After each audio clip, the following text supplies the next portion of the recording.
Hello, this is a demonstration on how I organize curriculum for a history course that I teach called History 101. It's American history up to Reconstruction.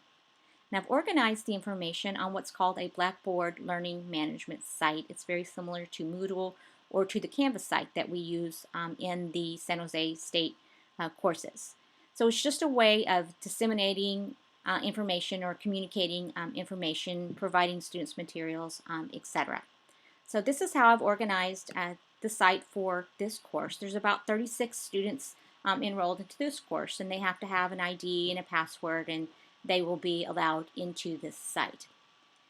On this site, on the home page in particular, I'm going to start with the home page. I have announcements. Announcements are anything from reminders to changes in the schedule, etc. Anything that was not communicated in class or to reiterate something that was communicated in class will be found on this site. I don't really use much of the rest of this part of the site, but the announcements is the main thing that I use here.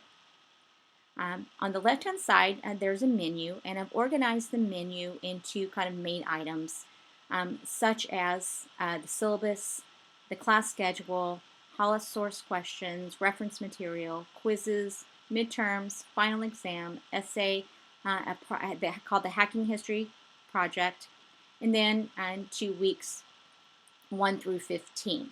Now these weeks through 1 through 15 will correspond to the lecture material, and all of this information it can be found on the class schedule. So I want to take a kind of an example of how a student might use this site.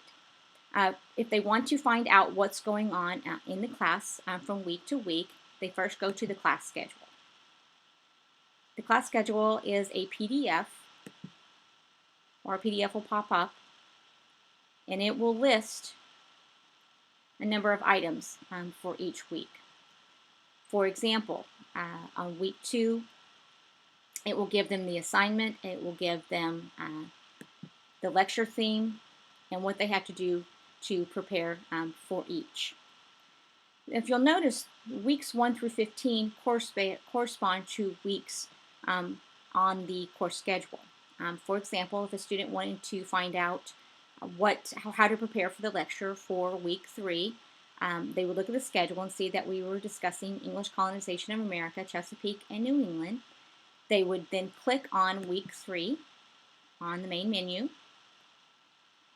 On that menu will pop up 3 different folders, a PowerPoint, an outline, and a non-HOLIS sources.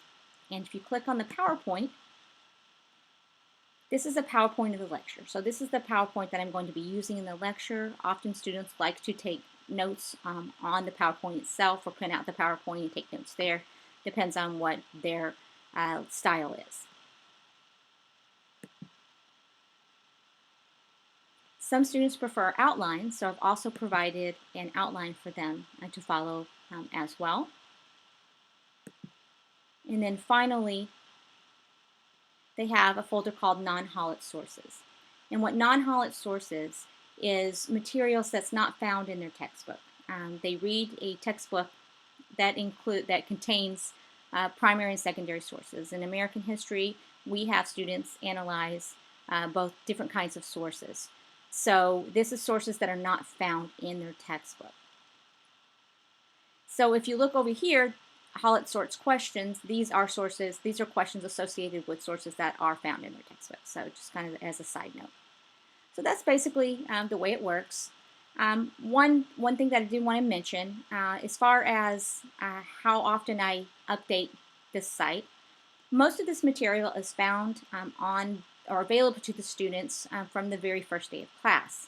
However, there are a couple items that are not available to them, and I add them as the course continues. For example, quizzes. I give 4 quizzes throughout the semester, and they have 4 basically online quizzes. And if they go to the quizzes folder, they will find the quizzes that are available to them. So you can see I have quiz 1 here.